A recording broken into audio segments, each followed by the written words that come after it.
আসসালামু আলাইকুম। আজকে যাকে দেখছেন আসলে উনি আমাদের প্রিয় মানুষ, আপনাদের সাথে দীর্ঘদিন ব্যবসা করেছে। আমাদের যেই দুর্ঘটনাটা হয়েছিল এটার একটা আপডেট দিচ্ছি। উনিও সেই অ্যাক্সিডেন্টের একজন। তো ওনার বেশ কয়েকটা ছিলি লাগছে, আপনারা দেখতেই পাচ্ছেন। এই যে আসলে ওনারা সামাজিক কাজে সবসময় নিজেকে নিয়োজিত রাখে গ্রামের।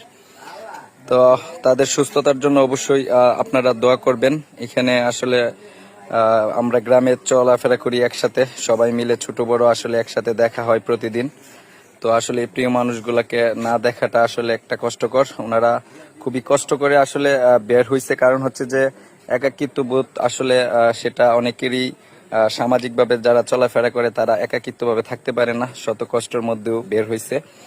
তো আরো বাকি যারা আছে তাদের আপডেটটাও আমরা দিব, আপনাদেরকে জানানোর চেষ্টা করব। আপনারা অবশ্যই তাদের জন্য দোয়া করবেন যেন তারা দ্রুত সুস্থ হয়ে আমাদের মাঝে আবারও ফিরে আসতে পারে।